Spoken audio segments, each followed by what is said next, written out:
이 숯을 사용하게 된 게 사실은 처음에 가난한 파리의 가난한 예술가 시절에 정말 의욕과 열정은 가득하고, 그래서 새벽부터 밤까지 폐허가 된 그런 곳을 빌려서 무너진 동구권, 또 러시아 그쪽에서 온 그 예술가들과 함께 이제 하루 종일 작업하는데 물감이나 이런 것들이 부족해가지고, 그래서 그걸 댈 돈이 없어서 우연히 그 앞에 주유소 앞에 가게가 있는데 거기서 숯을 놓고 파는 것을 보고 그 숯을 하나 사다가 작업하기 시작했다는, 그런데 그 안에 비밀이 있었던 거죠. 시골에서 살면서 어릴 때 우물에 숯을 넣어서 정화를 시키던 기억, 또 냉장고가 없을 때 숯을 통해서 부패를 방지하던 기억, 또 숯이 가지고 있는 어떤 재생의 원리, 또 생명 정화의 원리, 또 이런 우주와 자연과 또 하나님, 그런 과정들을 통해서 이제 숯으로 작업을 시작을 하면서 모양도 안 나고 광부 같고 늘 손톱에는 늘 숯이, 검댕이가 이렇게 끼어있고 묻어있는, 그러나 어느 순간인가 신문과 비평가들이 주목하게 되고 해명할 기회가 주어지자 정말 막혔던 혈이 뚫리듯이 그 숯을 통해서 바라보는 우리 시대가 에너지의 위기, 환경의 위기, 또 생명 존중의 위기 속에서 그런 화두를 안에서 거침없이 이렇게 터해내는 숱한 비밀들이 그 가운데서 번져나오는, 그러면서 그분의 간증 중에서 또 하나 인상 깊었던 것은 뭐냐면, 이 베니스 비엔날레에 이렇게 가는데 거기에 출품되는 작품이 정말 어마어마하게 많은 중에서 바늘귀처럼 선정이 돼서 출품이 되는데, 그렇게 하는데도 너무나 많다는 거죠. 그래서 그 비엔날레를 이렇게 가다 보면 도대체 나중에는 무엇을 받는지, 꼭 한국 한정식 퓨전 요리 같은 거죠. 맛은 있는데 코스 한 10가지 먹고 나면 도대체 뭐를 먹었는지 기억이 잘 안 나는, 새콤달콤한 기억만이 남아있는 그런 거죠. 마치 스탕달 신드롬 같은, 머리가 어지러운, 너무나 많이 봐서. 그래서 눈으로 보는 전시가 아니라 느낌으로 갖는 전시가 되게 하자. 그래서 베니스의 운하를 전시 안으로 끌어들이고, 또 그 안에서 걸어가면서 작품이 이렇게 펼쳐지는, 작품과 베니스의 운하와 그리고 마음의 느낌으로 보는, 눈으로 보지 않고 느낌으로 체험하는, 이 모든 것이 우리 복음에 대한 기독교 신앙에서 영감을 받고 우러나온 거라는 생각이 듭니다. 마찬가지로 로마서 1장부터 11장까지에도 너무나 많은 비밀들이 들어있어서 우리가 이를 다 담아내지 못하는, 그러나 우리가 여기서 피해야 될 말은 어려워서 무슨 말인지 모르겠다, 이것은 불경한 얘기죠. 저는 루브르 박물관에 가든지 아니면은 상페터스부르크의 박물관이 뭐죠? 에르미타주든지 아니면 뭐 구겐하임 박물관에 가든지, 저는 미술에 조예가 없어요. 그래서 사실 1시간이면 다 보기도 하고 아니면 봐도 잘 모르기도 합니다. 그런데도 나는 이쪽에 관심이 없어서 뭐가 뭔지 몰라, 이렇게는 얘기하지 않으려고 그래요. 생애를 들인 사람들의 그런 비밀이 가득한 거기에 대한 경외감을 가져야 하는 거죠, 여러분. 여러분 하나님의 말씀에 경외감을 갖고 계시죠? 그래서 우리가 그런 수식어는 붙이지 않게 합니다. 하나님의 말씀 나는 잘 모르겠어, 우리가 생명에 대해서 잘 모르겠어, 그렇게 말할 수는 없는 거예요. 왜냐하면 이 안에는 너무나 많은 비밀들이 있게 되기 때문입니다. 그래서 이제 로마서 11장을 지나면 이 거침없이 막힘없이 정말 이 복음의 생명혈을 뚫는 이 수많은 말씀들을 여기에다 담아낸 숨가쁜 여정을 마치고 12장 1절에 들어가면서 바울은, 그게 아마 고린도 어디였음이었는지 에베소 어디쯤인지 모르겠어요, 그의 생애도 이제 마지막을 향해 달리고 있을 즈음이었을 겁니다. 바울은 거기에서 묻습니다. 그러므로 형제들아, 가쁜 숨을 좀 고르고, 그러므로 형제들아, 우리가 이제 그러니 어떻게 살까? 다시 질문을 시작하는 것은 아닙니다. 이미 답은 주어져 있습니다. 예수님 만나고 답은 주어져 있습니다. 생명의 구주를 만나고 여러분과 저에게 답은 주어져 있습니다. 그런데도 한 번 더 묻는 겁니다. 그래서 어떻게 살까? 내가 하나님의 모든 자비로 너희에게 권한다. 어떻게 살까? 영적 예배를 드리자. 그렇습니다. 우리 그리스도인의 최대의 영광은 우리 하나님 앞에 영적인 예배를 드리는 것입니다. 우리가 영적인 예배자로 사는 것입니다. 그래서 이 예배의 자리는 뭔가 영감을 얻고 뭔가 동기부여를 받아서 세상에 나가서 어떻게 잘 살아볼까, 그게 아닙니다. 저는 그런 줄 알았어요. 그런 줄 알았는데, 그러니까 예배가 갑자기 힘이 없어지고 인생이 갈 길을 잃었습니다. 그게 이제 바뀌어졌습니다. 제가 예배를 인도하는 사람이어서가 아닙니다. 제가 이 목회직을 내려놓으면 저는 정말 아무것도 아닌 평범한 그리스도인과 예배자로 서게 될 것입니다. 그런 거예요. 저에게 아무런 권한도 주어지지 않을 것입니다. 그렇기 때문에 제가 이 권한에 의지해서 뭔가를 얘기했던 것들은 더 이상 유효하지 않게 될 겁니다. 저는 늘 그 생각을 하고 있습니다. 나는 정말 하나님을 사랑하는가? 나는 정말 하나님을 믿는가? 나는 정말 하나님 없이는 살 수 없는가?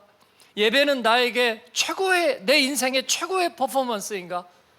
나는 예배자가 아니라면 내 인생은 아무것도 아닌가? 그렇습니다. 그래서 예배는 내 인생의 최고봉입니다. 하나님께 내 인생이 드릴 수 있는 가장 귀한 것입니다. 여러분 그렇게 믿으십니까? 그렇습니다. 예배는 그래서 생명인 거예요. 하나님 앞에 서는 것입니다. 그런데 어떻게 살까? 어떻게 영적인 우리가 예배를 하나님 앞에 드릴까? 오늘 말씀은 1절과 2절의 말씀은 영적인 예배는, 영적이라고 하는 말은 신령한 그런 의미가 아니고, 이 영적이라는 말은 제가 헬라어 얘기하는 거 별로 좋아하지는 않습니다만은 로기코스라는 형용사인데 그 말은 로고스에서 나온 말입니다. 우리가 그렇게 짐작이 충분히 되죠. 로고스는 말씀이잖아요. 본질이잖아요. 로고스는 곧 하나님이시잖아요. 하나님은 곧 말씀이시잖아요. 그 말씀의 원리로, 그 말씀의 심장으로 하나님은 세상을 창조하셨고 그리고 우리를 만드셨잖아요. 그래서 이 로기코스라는 것은 그 말씀에 어울리게 합당하게 라는 그런 뜻입니다. 영적인 예배라는 것은 하나님에게 합당한, 하나님의 말씀에 합당한 예배, 하나님께 어울리는 예배, 그런 이야기를 하고 있는 거예요. 그 하나님께 합당한 그런 예배란 무엇일까? 세 가지로 나누어지는 거죠. 첫 번째는 몸을 드리는 것, 너희 몸을 산 제물로 하나님께 드리라. 하나님이 기뻐하실 만한 거룩한 산 제물로 드리라. 그렇습니다. 제물은 대개 죽여서 드리는 거잖아요. 그런데 우리는 하나님이 허락하실 때까지 살아있을 거예요. 그 대신에 살아있는 제물로 드리는 것입니다. 이 제물이라는 것은 뭐냐면 내 것이 아니라는 거죠. 그런데 내 것이 아닌 것을 내가 드리는데 하나님께서 기뻐하실 만한 거룩한, 이 거룩이라는 것은 하나님이 받으실 수 있도록 구별해 놓는다는 걸 뜻합니다. 그래서 우리의 인생 가운데서 하나님의 것으로 나를 구별해서 떼어 놓는, 그러면 하나님은 이를 기뻐하십니다. 이것을 나의 것이 아니라 하나님의 것으로 구별해서 드리는, 너희의 몸을 그렇게 드리라. 그래서 이 영적인 예배는 몸을 드리는 것입니다. 두 번째는 마음의 변화입니다. 마음의 변화. 이 몸을 드리기 위해서는 마음의 변화가 있어야 합니다. 이 세대를 본받지 않고 마음으로 새롭게 되어 변화를 받아 내 마음의 중심의 패러다임이 바뀌는 거예요. 내가 무엇을 바라보고 살았는가, 무엇을 욕망하며 살았는가, 그것이 바뀌는 거예요. 첫 번째는 뭐라고요? 영적인 예배는 몸의 드림. 두 번째는요, 마음의 변화. 세 번째는 하나님의 뜻의 구별. 그렇습니다. 무엇을 위해서입니까? 하나님이 기뻐하시는 일을 위해서. 집에 들어가면 우리는 가족이 기뻐하는 모습으로 살려고 합니다. 그렇지 않은 가정은 이제 어려워진 가정이에요. 서로를 불편하게 만들려고 하기 시작하면 이건 전쟁 중이라는 거고요. 그리고 그 가정은 이제 어려워진 가정이에요. 그러나 그러지 않은 가정이라면 서로를 기쁘게 하려고 합니다. 남편은 아내를 어떻게든지 기쁘게 하려고 합니다. 아내들은 되게 성에 차지는 않지만 가끔씩은 이를 가증스럽게 보기도 하지만, 그래도 남편들의 얘기를 마이크를 대면 자기는 진심이라고 다 얘기합니다. 한 번도 알아주지는 않지만 그래도 진심이라고 말합니다. 아내를 기쁘게 하고 싶다고 말해요.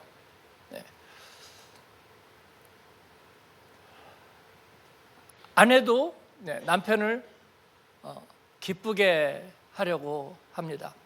물론 기쁨조는 아니죠. 그런데도 자신의 방식으로 남편을 기쁘게 하려고 합니다. 남편은 그것을 과연 나를 기쁘게 하려는 것일까? 라는 회의가 가끔씩 들기는 하지만, 그러나 아내는 남편 안에 있는 해인데 어떻게 하겠습니까? 기쁘게 하지 않으면. 자녀들은 어릴 때는 칭얼거리고 사춘기 때는 퉁퉁거리고 청년 때는 나가서 보이지 않지만, 그러나 부모를 기쁘게 하려 합니다. 부모는 그렇게 생각되지 않아요. 그래서 까다로운 아들을 둔 부모는 평생 그 앞에서 종종거리고, 그리고 눈치 보고, 그러면서도 안타까워하고, 그랬는데 어느 날 뜻밖의 청년이 되고 장년이 되어서 그 아들에게 눈물의 고백을 듣는 겁니다. 엄마 아빠를 나는 행복하게 해주고 싶었어요, 사실은. 그걸 왜 몰랐을까? 그죠? 왜 몰랐을까? 그렇습니다. 우리는 서로를 기쁘게 하려는 거예요. 하나님을 기쁘게 하는 것, 우리 인생에 정말 중요한 일입니다. 우리의 창조자이시고 구원자이시고 우리들의 삶의 가치를 주시고 우리들의 생애의 목적을 주고 계시는 그분을 기쁘시게 하지 않으면 도대체 우리가 무엇을 위해서 살고 있는 것입니까? 이 세 가지를 나눠서 잠깐 얘기 드리면, 첫 번째 같이 읽겠습니다. 이 세대를 본받지 말고 변화를 받으라. 구약 성경에서 하나님 백성들에게 주어진 명령은 이방 민족 본받지 말아라, 그리고 하나님을 기쁘시게 하는 거룩한 백성이 되라, 그런 것입니다. 모세를 통해서 그렇게 말씀하셨죠. 같이 한번 읽겠습니다. 너희는 그 거하던 애굽 땅의 풍속을 좇지 말며 내가 너희를 인도할 가나안 땅의 풍속과 규례도 행하지 말고 너희는 나의 법도를 좇으며 나의 규례를 지켜 그대로 행하라. 나는 너희의 하나님이니라. 아멘. 하나님 여호와이니라. 아멘입니다. 이것은 세상과 등지고 살라는 것은 아닙니다. 이 세상에서 하는 모든 것에 컨펌하지 마라. 그 대신에 하나님이 우리 안에서 주신 그 말씀의 능력을 따라 우리 안에서 트랜스폼이 이루어지도록 변화를 받으라, 그런 이야기입니다. 예수님은 산상수훈에서 제자들에게 바리새인들의 잘못된 경건, 잘못된 신앙 태도를 본받지 말라고 하셨습니다. 주위 환경에 따라 몸의 색깔을 바꾸는 카멜레온 같아서는 세상의 빛으로 살 수 없다는 것을 말씀해 주십니다. 로마서의 말씀도 동일하죠.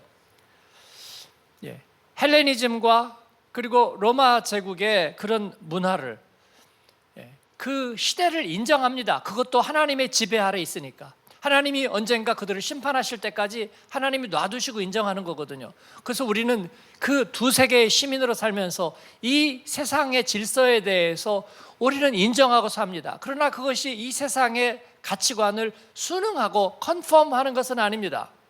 우리는 오직 진리만을 컨펌합니다. 그러므로 우리는 하나님의 말씀에 따라 끊임없이 새롭게 되고 변화받는 사람들입니다. 그래서 오늘 또 여러분이 심드렁하다면 세상에 물들어 있는 거예요. 오늘 말씀이 이상해서가 아니고 예배가 지루해서가 아니고 여러분이 세상에 순응되어 있기 때문이에요. 그렇지 않으려 한다면 가슴에 열망을 가져야 돼요. 하나님 오늘 말씀을 통해서 나를 변화시켜 주시고 내게 새로운 모티브와 동기를 주시고, 그래서 하나님 내가 마음으로 새롭게 하는 은혜를 주옵소서. 그렇습니다. 우리 그리스도인은 그 힘으로 사는 것입니다.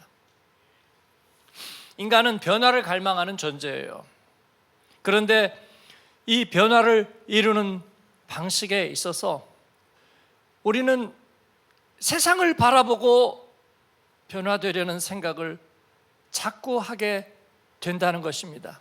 그래서 세상에서 컨펌하는 거예요. 어린아이들이 자라면서는 자꾸 연예인 흉내 내는 거잖아요. 그래서 드라마 흉내 내고, 그 다음에 개그맨 흉내 내고, 가수 흉내 내고, 또 스포츠 스타 흉내 내고, 그러면서 이 세상의 것에 대해서 자꾸 컨펌하려는 생각을 갖고 있습니다. 그러나 하나님의 뜻을 따르는 것은 다릅니다. 이 세상을 본받는다, 이 세대를 본받는다는 말은 뭐냐면요, 이 스케마라는 말이죠. 외적인 외관을 가리키는 표현입니다. 그래서 주로 외적인 것을 따라하는 거예요. 외적인 것을 따라하는 것입니다. 옷의 유행이나 머리의 유행을 따르는 것처럼, 말투의 유행을 따르는 것처럼 유행을 따르는 것입니다. 제가 이제 간증이나 발표나 우리 교회 안에서도 또 교회 밖에서도 요즘 많이 유행하는 말의 표현 중에 제가 의아하게 느낀 게 있어요. 그건 굉장히 어떤 명사들이나 이런 분들도 이런 말을 많이 하더라고요. 어디 청년 집회나 학생 집회나 가도 얘기할 때 이런 말을 많이 해요. 약간 현재형으로 얘기하는 거죠. 그래서 2015년 제가 드디어 입사합니다. 10년 전 얘기인데 입사합니다. 그래서 제가 드디어 이제 그 사람을 만납니다. 저는 이게 이제 용법상으로 어떤지 그건 제가 잘 모르겠어요. 한국에서 우리 이제 국어를 가르치는 사람들이 그렇게 말하는 것이 세련되고 더 정확한 표현을 나타내는 거다, 그렇게 얘기한다면 저는 할 말은 없습니다만은 뭐 그렇게 틀린 말 같지는 않아요. 무슨 얘기인지 아시겠죠? 종종 그렇게 쓰고, 여러분도 이제 그런 거를 자꾸 듣다 보니까 멋있어 보여서 간증할 때 이렇게 써먹기도 하잖아요. 그렇게 해서 많이 쓰시는 것 같아요.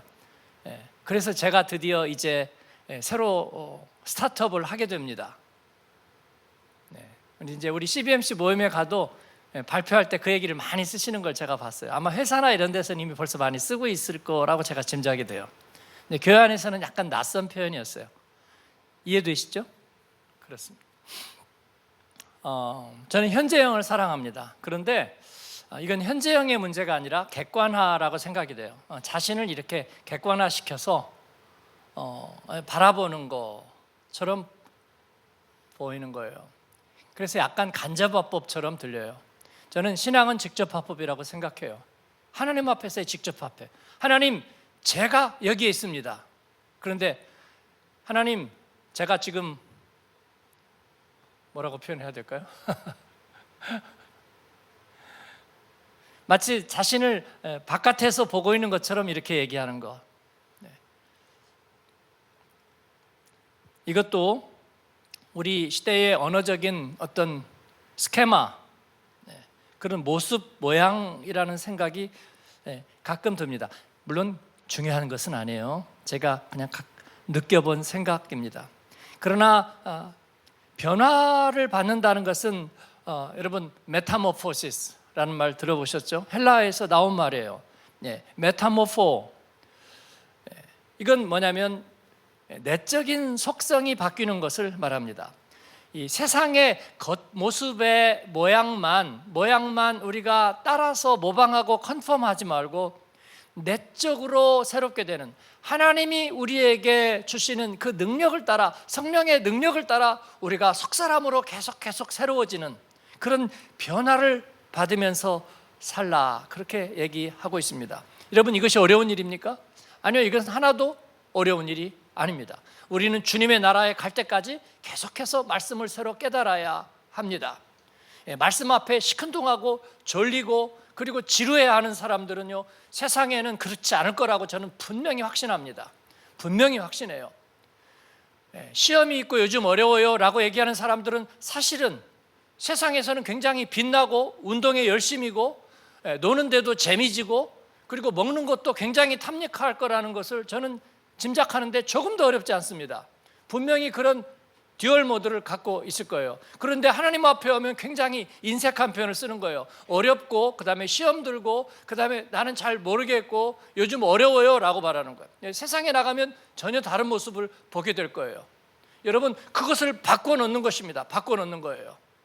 하나님 앞에서는 주님, 저는 오늘 또 말씀 정말 잘 받았습니다. 이 말씀이 내가 머리로 가기에는 좀 커서 그냥 꿀꺽 삼켜버렸습니다. 그렇게 말하는 게 옳은 거예요. 그래서 오늘 영적인 예배, 이 말씀 제가 받았고 마음에 콱 새겼습니다. 그러지 않으면 아니요, 저는 이해하려다가요 약간의 주화인마에 빠졌어요. 그래가지고 기혈이 역류되고 오늘 좀 힘든 것 같아요 라고 말해요. 그리고 나가서 점심 먹는 데는 아무런 문제가 없어요. 그리고 오후를 즐기는 데는 아무 문제가 없는, 여러분, 이것은 unfair해요. 하나님 앞에서. 그죠? 생명을 주신 하나님 앞에 이것은 unfair한 거예요. 그래서 저희는 그렇게 살지 않아요. 하나님 앞에. 할렐루야. 그렇습니다. 예수님은 메타모르포, 마태복음, 마가복음에 보면 변화산에 가서 예수님의 모습이 변형됩니다. 모습이 변형돼요.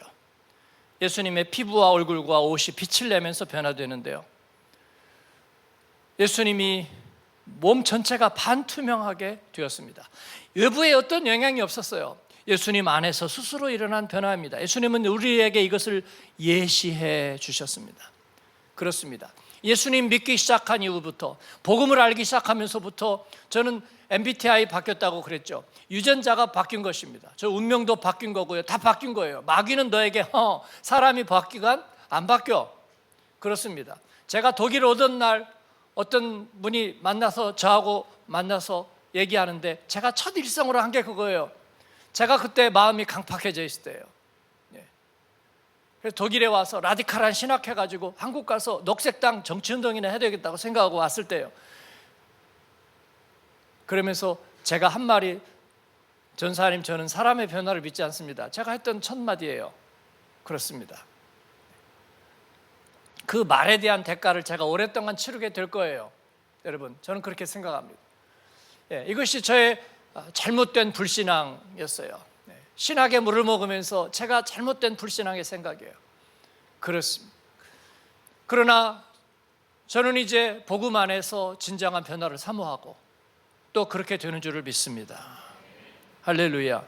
예수님은 이를 예시해 주기 위해서 그 자신이 투명하게 변화되는 그 복된 모습을 제자들에게 보여주셨어요. 그러므로 이 세상을 컨펌하지 말고 하나님의 말씀을 따라서 트랜스폼하라, 이 말씀을 드리고 싶어요. 예수님은 여기에 관련된 많은 말씀을 하셨습니다. 자기 생명을 사랑하는 자는 잃어버릴 것이요 이 세상에서 자기 생명을 미워하는 자는 영생하도록 보전하리라. 이 말씀도 하나님께서 주시는 생명을 따라 살면 이 세상에서는 잃어버리는 것 같은 것이 그러나 하나님 앞에서는 갈수록 더 가지게 되리라 하는 이런 말씀이에요. 정말 끝도 없는 이야기를 여기에 대해서는 할 수 있습니다. 운영체계가 바뀌는 거예요. 그러면 명령어가 바뀌고 작업 언어가 바뀌고 포맷도 바뀌고 저장 방식도 바뀌고 그리고 모든 것의 파일명도 바뀌는 거죠. 주님이 우리 안에 계시면 모든 것은 바뀌어갈 겁니다. 그리고 날마다 새로워질 것입니다. 하나님 나라에 합당하게 될 거예요. 우리는 변화되어 가고 있습니다. 그렇지 않습니까? 예배가 사랑스럽고 하나님의 말씀이 존귀하고 그리고 우리의 가슴과 영혼이 반응하는 방식이 다르잖아요. 그래서 하나님의 말씀 앞에서 우리가 눈물을 짓고 가슴이 뜨거워지고 그리고 우리의 의지가 움직이기 시작하는 거잖아요. 예. 여러분 미친 게 아니라 여러분은 진정하게 변화되어 가고 있는 것입니다. 하나님 앞에 그렇게 쓰임 받는 거예요. 지난 2주간 우리가 많은 일들을 섬기면서 많은 분들이 동원되었지만 제가 아무도 눈치 보지 않았습니다. 목회자인데 저분 짜증났나? 저 좀 빈정상했을까? 뭐 맘대로 안 되니까 화가 내가지고 그 다음에 잠수 타기 시작할까? 저 그거 아무도 걱정하지 않았습니다. 왜냐하면 그들은 하나님 앞에서 내적으로 변화를 받아 트랜스폼 되어가고 있기 때문입니다. 그렇지 않다면 우리는 복음주의자도 아니고 하나님 믿는 게 아니죠. 인간관계 아슬아슬 외줄타기 하고 있는 거죠. 사람 눈치 보고 그 사람의 성격 따라 우리가 비유 맞추고 있는 거죠. 여러분 이것은 모래 위에 지은 집과 같습니다. 그런 집안은 정말 평안이 늘 불안한 살얼음 평안인 거예요. 그러나 우리는 그리스도 안에 있습니다. 아내의 하나님 앞에서의 눈물을 보고 감사하고 남편의 손을 들고 하나님 앞에 엎드리는 모습을 보고 아내가 안도를 짓고 그리고 자녀들이 하나님 앞에 예배하고 그들이 방언을 사모하고 말씀을 사모하고 날마다 엎드리는 모습을 보면서 우리는 하나님 앞에 우리의 옷깃을 여미게 됩니다. 세 번째, 몸의 예배자가 되는 것입니다. 무슬림들은 일생에 한 번 메카를 참배하고 메카에 있는 그랜드 모스크 안에 그 카바 신전이라고 있죠. 검은 정육면체 같은 거기를 시계 반대방향으로 7번 돌면서 코란 암송과 기도를 수행합니다. 저건데요. 동남쪽 모서리 구석에 검은 돌이 있습니다. 거기로부터 시작해서 시계 반대방향으로 7번을 도는 거예요. 거기도 7번은 거룩한 숫자인 것 같습니다. 이걸 타와프 의식이라고 그럽니다.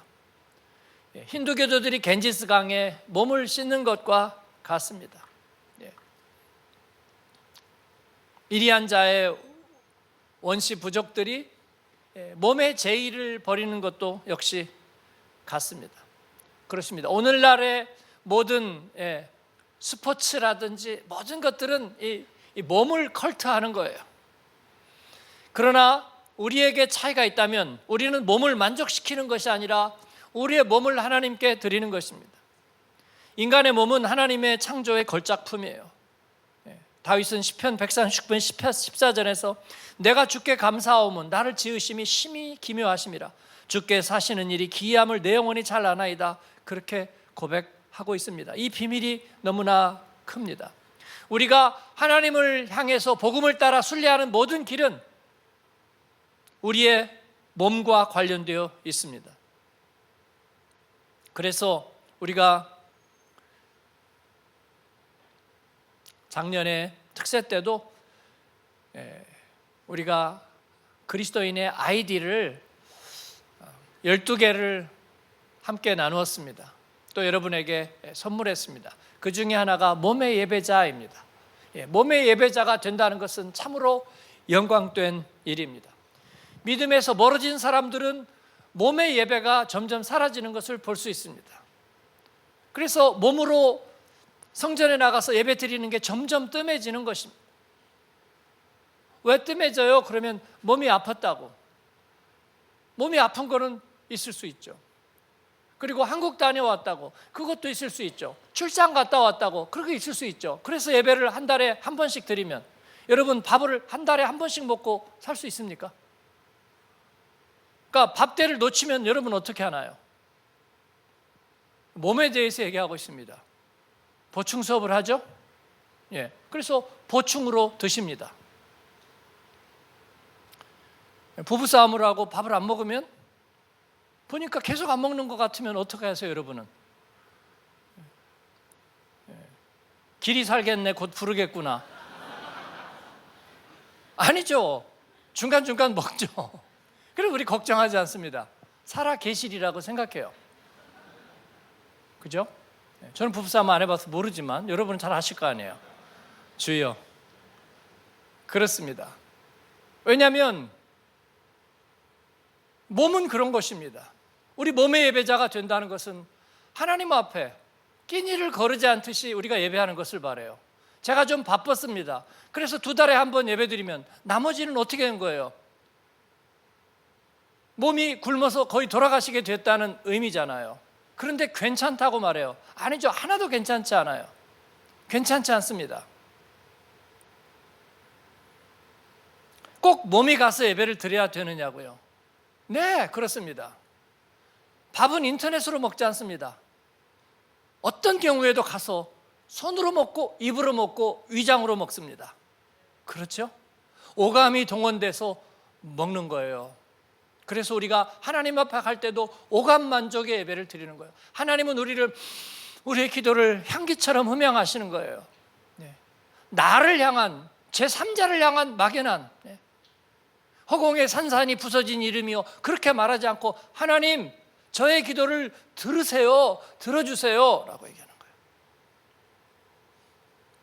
저는 누군가가 저에게 명령형으로 얘기하는 것을 좋아합니다. 예. 부드러운 명령형, 그죠? 예. 목사님 이것 좀 하세요 라고 얘기하는 거, 저는 그걸 되게 좋아합니다. 제가 이거 할 테니까 이거 하실래요? 이거 좀 하세요, 그렇게 얘기하는 걸 좋아합니다. 근데 마치 이걸 누가 할까? 그거는 마치 비난처럼 들리잖아요. 하나님은 우리에게 그렇게 얘기하시지 않아요. 네가 낫기를 원하느냐? 라고 물어보죠. 네가. 하나님 그렇습니다. 제가 낫기를 원합니다. 제가 여기 있습니다. 저에게 말씀하세요. 그래야지. 하나님 창밖에 잠수교가 보여요. 봄이잖아요. 아닙니다. 여러분, 우리는 몸의 예배자가 되기를 사모합니다. 여러분의 몸을 하나님께 드리십시오. 여러분이 몸을 만족시키려 하지 말고 몸을 하나님께 드리는 거예요. 그래서 저는 기도는 통성기도가 좋다고 생각해요. 그래서 저는 언제나 통성기도합니다. 속으로 기도할 때는요, 기도가 생각을 따라 구천을 떠돕니다. 물론 내공이 무지 높은 사람은 속으로 기도할 때도 전심으로 에너지를 써서 내가 안에서 소리쳐 기도할 수 있겠지만, 여러분 그런 에너지를 왜 씁니까? 소리 내면 그만인 것을. 옆에 사람이 듣는데 들으라 그래. 내가 하나님 앞에 기도하는데 들으면 은혜가 되지 뭐 문제가 있다고. 옆에 사람이 듣는데요, 들으라 그래. 화내는 거 아니에요? 옆에 분에게 한번 얘기해 주세요. 들으라 그래. 들으라 그래. 나 기도한다. 들으라 그래. 네. 그렇습니다. 소리 내서 기도하세요. 몸으로 기도하세요, 여러분. 저는 찬양을 좋아하는데요, 옛날엔 좀 잘했고 지금 좀 못해요. 어쩔 수 없잖아요. 연식이 이제 그런데. 그러지만 저는 찬양을, 제가 성대가 완전히 망가지기 전까지는 저는 찬양을 할 거예요. 저는 찬양을 할 겁니다. 찬양을 할 거라고. 그렇습니다. 그러니까 찬양할 줄 아는 사람들은 그거 아꼈다가 여러분 시체같이 되는 거예요. 그러니까 아끼지 마세요. 성대 붙을 때 찬양하십시오. 하세요. 아멘. 제가 쿠웨이트 집에 갔더니 대사 사모님이 서울음대 나왔어요. 그래서 내가 와, 찬양 좀 왔는데 이제는 노래 안 해요. 왜요? 발라가 생기고 떨려가지고 안 한대요. 연습을 안 했더니 서울음대 나와가지고요. 서울음대 나왔으니까 안 하는 거예요. 자존심이 있지. 내가 어떻게 떨리는 소리를 하냐고, 떨어지는 소리를 어떻게 하냐고. 와, 너무 아까워요. 그래도 나보다는 10,000배 잘할 거 아니에요. 왜 몸으로 하지 않느냐고. 왜 몸으로 하지 않느냐고요. 하나님이 우리에게 주신 것을요. 그게 알고 보니까 몸을 만족시키기 위한 거예요. 내 몸을 만족시키기 위한 거 아니야. 내 몸을 만족시키지 않고 하나님을 만족시켜. 몸으로 죄의 종노릇 하는 것을 멈추고요, 몸을 만족시키고, 하나님 앞에서는 몸을 불만의 도구로 쓰고 세상에는 몸을 만족시키는 도구로 쓰는 것, 이것이 여러분 로마서 1장이만 순리를 영리로 바꾸어 쓰는 거예요. 꼭 동성애만 영리로 바꾸어 쓰는 것이 아니라 우리의 몸의 목적을 영리로 바꾸어 쓰는 것. 그렇습니다. 우리의 몸은 주께서 피로 값주고 사셨습니다. 성령의 살아있는 전으로 만드셨습니다. 그래서 우리는 몸을 복종시켜서 우리 몸을 만족시키고 죄의 종노릇 하는 자리에 서게 되지 않도록 우리는 하나님 앞에 몸을 드릴 것입니다. 그렇습니다. 가족에게는 몸을 드리는 거예요. 몸을 드리는 거예요. 가상적으로 너 내 안에 있어, 그렇게 말하지 않습니다. 시간을 정하고 같이 놀고 같이 시간을 보내고 같이 즐거워하는 것입니다. 하나님도 우리에게 그러기를 원하세요. 베드로가 왜 예수님에게 이쁨을 받았을까요? 나로 무리로 걷게 하소서. 그렇습니다. 베드로는 예수님의 말씀을 추상적으로 받지 않았어요. 그 나로 무리를 걷게 해주십시오. 예수님이 그 베드로를 잊지 못합니다. 물고기 2마리와 떡 5개를 가지고 있는 아이를 예수님은 잊지 않으실 것입니다. 여러분, 모든 열매는 몸에 담겨 있어요. 저는 그렇게 생각합니다. 기도에 열심인 분 한 사람이 기도에 잘 있으면 그날 기도회는 살아요. 하나님의 말씀을 사모하는 사람이 있으면 그날 예배는 살아요. 그렇습니다. 부지런한 한 사람이 왔다 갔다 가고 있으면 그 공동체는 살아있는 것이 보여요. 그렇습니다. 우리는 그렇게 주님의 일을 이루어 왔습니다. 여러분을 축복합니다. 졸립니까?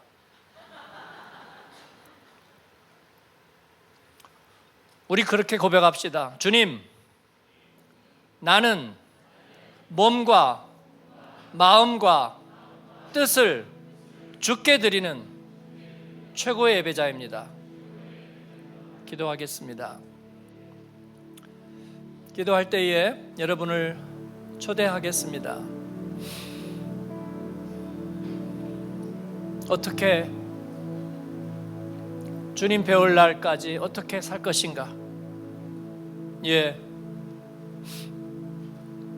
내 것이 하나도 없습니다. 그 중에서 특히 내 몸을 나는 하나님 앞에 거룩한 살아있는 제물로 드리겠습니다.